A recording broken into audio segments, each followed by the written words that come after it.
It looked like a war zone, Parkland High School shooting victim's father describes visiting school site.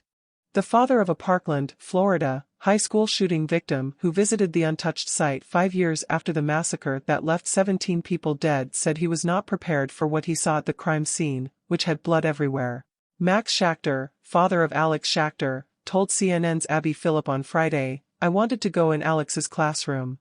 I wanted to sit in the chair that Alex took his last breath in, and that he was murdered in, and it was just unbelievable." Some families and surviving victims, at their request, are being given private, individual tours inside the 1200 building at Marjorie Stoneman Douglas High School, CNN previously reported. The school was the scene of the deadliest U.S. high school shooting, which left 14 students and 3 faculty members killed and 17 others injured on Valentine's Day in 2018. The 3-story building has been preserved pending 2 trials connected to the shooting, which ignited a wave of student-led protests against America's ongoing scourge of school shootings. Schachter said that while he knew everything that happened, as he is on the Marjorie Stoneman Douglas High School Public Safety Commission, he was shocked by its condition.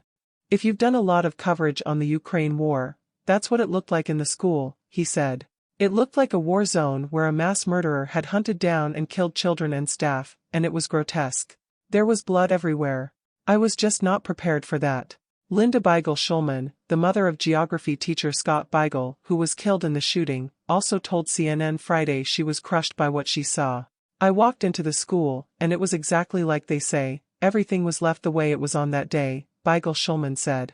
"Even though I had seen the video of what had transpired on February 14, 2018, it was just devastating walking in." Beigel Schulman described seeing bullet holes in the classrooms. "We went slowly. We went through the first floor and to the second floor, and then to the third floor, and that was really important for me because I want to see where my son took his last breath. And I wanted to understand what I had seen on that video where the shooter was walking up those steps and 5 feet away from Scott, and actually shooting him 6 times within 3 seconds from 5 feet away," she said.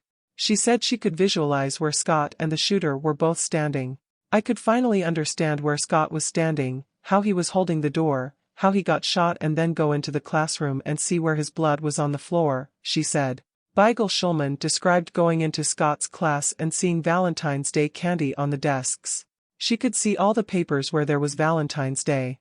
There were Valentines on the floor, there was candy on the desks, and also described seeing a paper that one of Scott's students had handed in.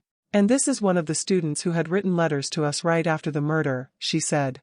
"Just putting the face, the letter and everything together was really quite devastating."